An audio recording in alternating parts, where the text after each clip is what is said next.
everyone, and welcome back to Mariana Mass Books. My name is Mariana, and today I am here with the HISTORATHON Book Tag Ancient Cultures edition, which was created by Jack at the channel Jack the Raconteur, and it is related to HISTORATHON 2023, which is a year-long reading event for historical nonfiction, which I am co-hosting along with many other co-hosts. So I will link all the information for HISTORATHON down below, and I will link the original tag down below as well. This tag is way too smart for me. I had to Google some things, I'm not gonna lie, and there is a question I'm not going to answer because I don't understand the question. So do with that what you will. I will blame it on my English as a second language condition. But let's just go ahead with the questions. They are excellent questions. I love the tag. I'm looking forward to seeing other people's answers. But yeah, it was just so smart for me. So let's go ahead with the questions. Question number 1 is the Romans. What book, writers, or genres are your bread and circus? It is romance.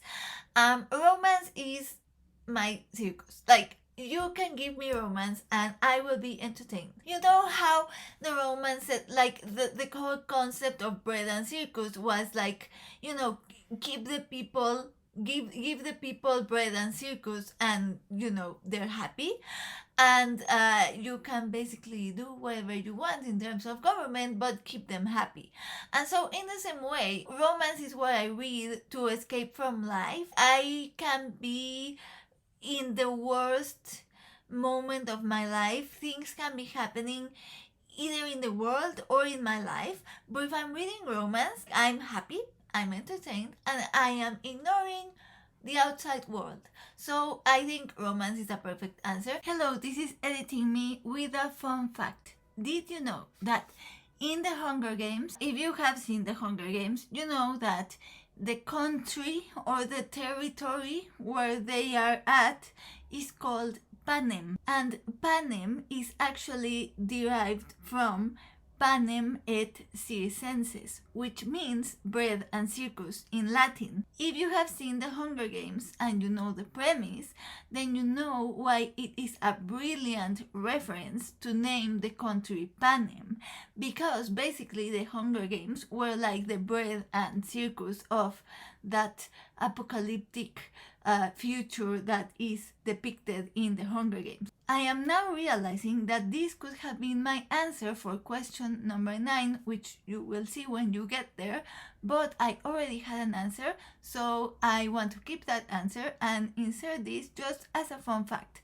Panem from the Hunger Games comes from Panem et circenses. So yeah, let's keep going with the tag. Question number 2 is the Sumerians. What is a work you read many years ago but still appreciate?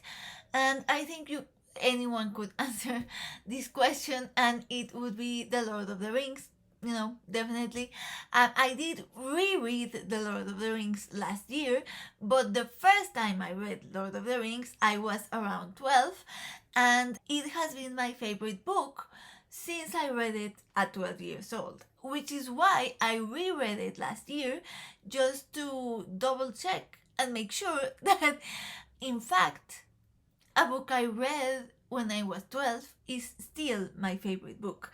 And yes, I can confirm it, it is still my favorite book. The Lord of the Rings informed a lot of what I read today, but not only my reading life, just in general my life, a lot of my likes, a lot of my interests, a lot of who I am today is because I read The Lord of the Rings when I was 12. The impact it had defined who I am to this day in terms of, again, interests, likes, hobbies.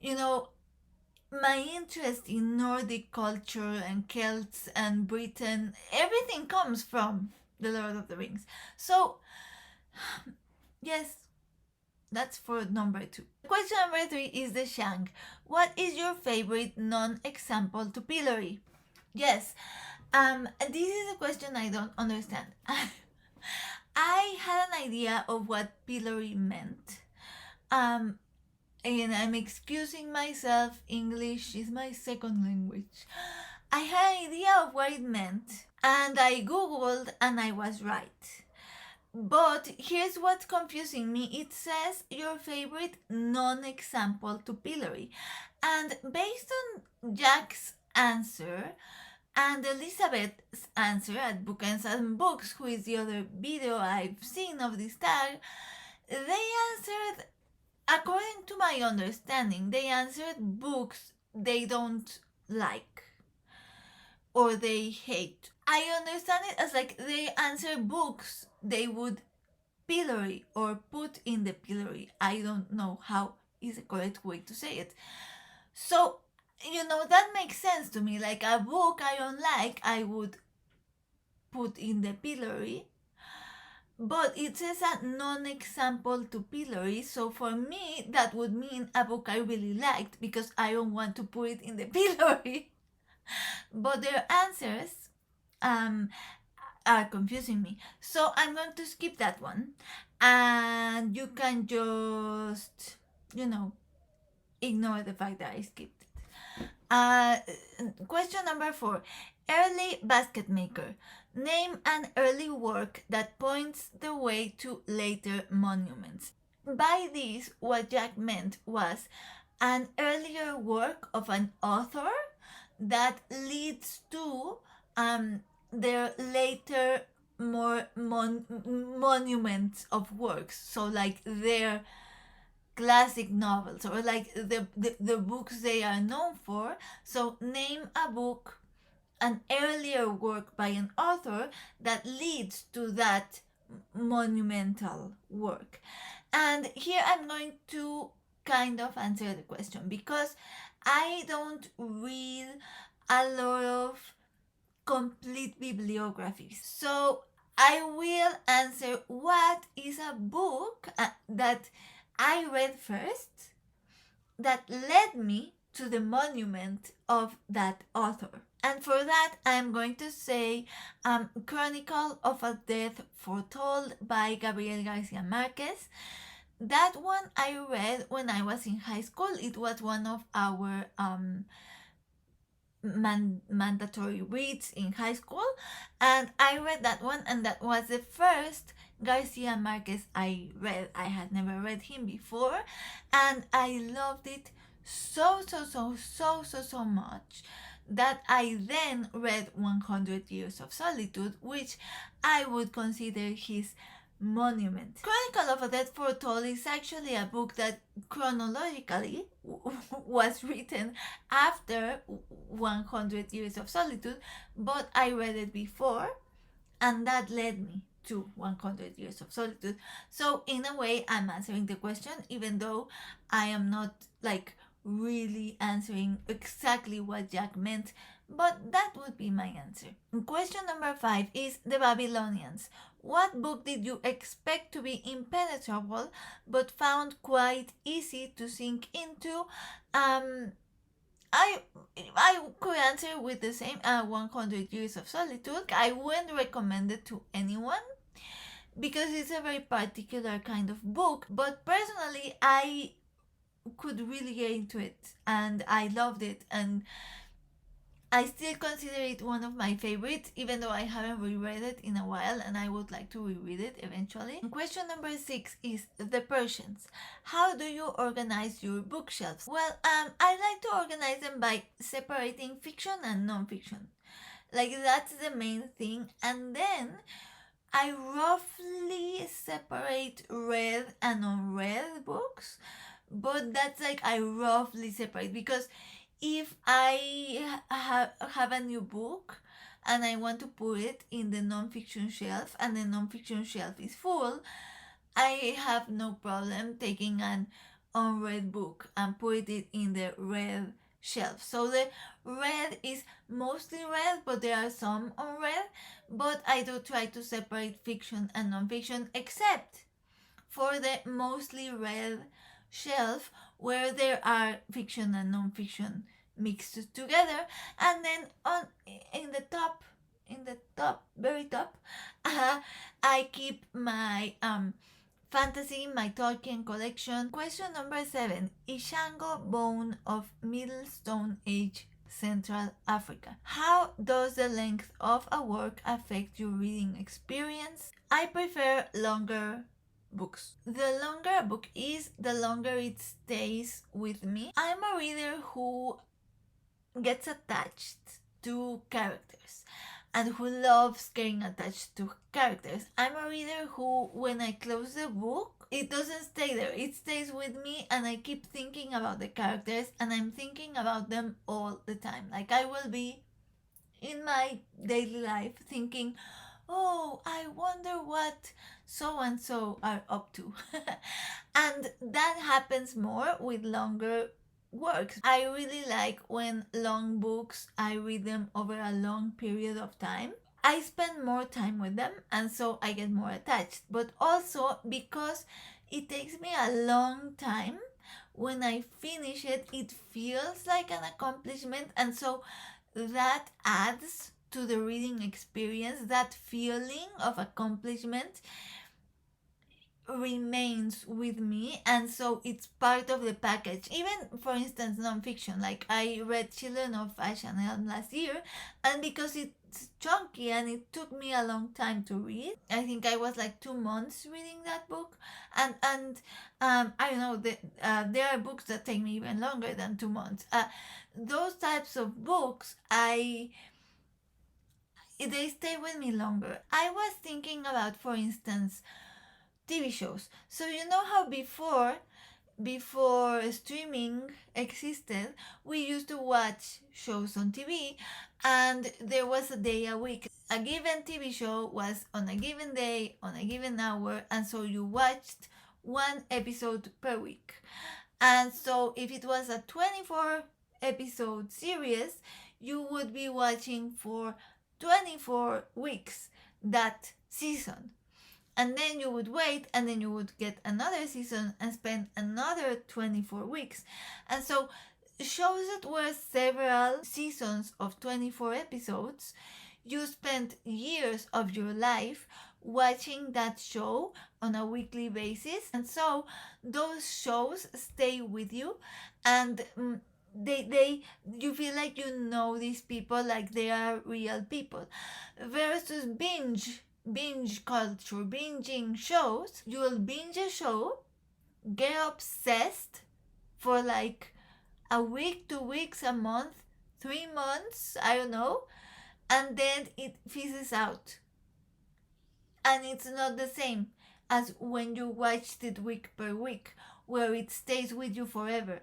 And it's the same way for me with books. Longer works stay with me, especially if I take my time to read them. Of course, there are exceptions. I mean, there are very clear examples in my mind of books that I read in a week 2 years ago that still I think about them and I'm like, oh my god, still all-time favorite. But in the majority, it's the books that are longer and or that take me longer.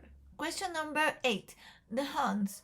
How do you read pack books while traveling? Nowadays, I mostly read on my Kindle, but I do love paper books, and I do still read paper books. Like most of my HISTORATHON reading will probably be paper.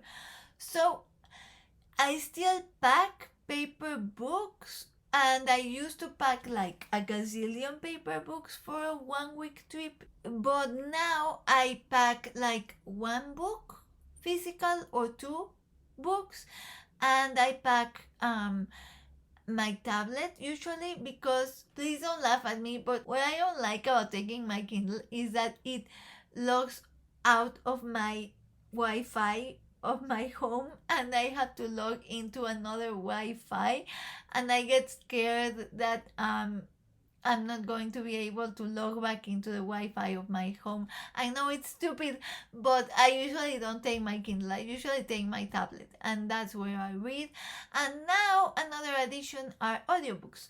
So now, depending on where I'm traveling, how I'm traveling, is it by plane, is it by car, is it blah blah blah, I also like to download several audiobooks to my iPhone. The one requisite I have is if I'm traveling by plane, I need a book that will hook me. I need a book that I literally cannot put down because I'm terrified of planes, and any little noise in the plane will make me think that we are about to go on turbulence and die. And so I need something that distracts me from the plane. And as I said in my circus, bread and circus answer, romance is the one thing that we, the plane can be making noises, and if I am just like really shipping the two characters and I want to see their happily ever after, I will keep reading. So yeah, most likely a romance.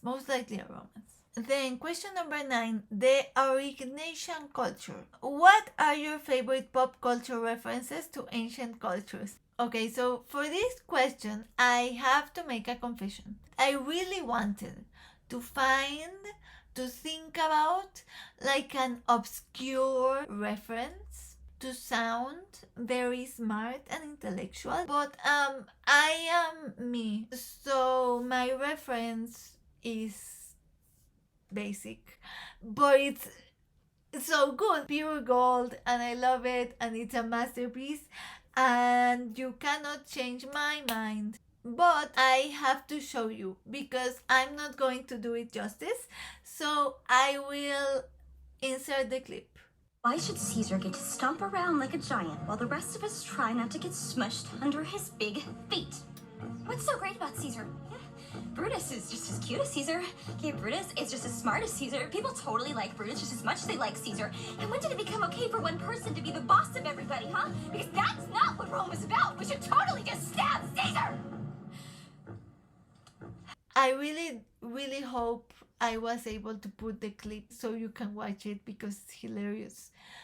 So yeah, that's my pop culture reference. And finally, the Minoans. I was going to say the Minotaurs. No, the Minoans.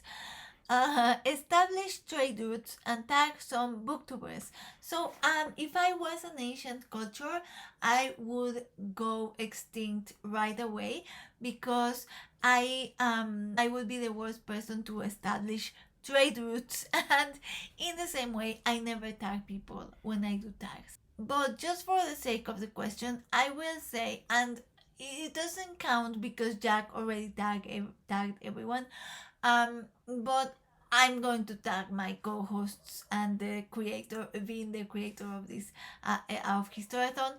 But again, it doesn't count because they were already tagged, so they already had trade routes towards Jack's channel. But I don't know who else to tag, so I'm going to tag them, and you know the drill. Whoever wants to do the tag can do the tag. Consider yourself tagged. That will be it for the moment. I hope you enjoyed my answers. Thank you so much, Jack, for creating one. Not to put pressure on you, but I hope you can come up with one for the other quarters in Historathon. And yeah, so that will be it for the moment. I will see you with another bookish video soon. Probably a book haul that I filmed a while ago and I still haven't uploaded. I don't know what else to say. I will see you in another bookish video soon, and in the meantime, I wish you a happy reading.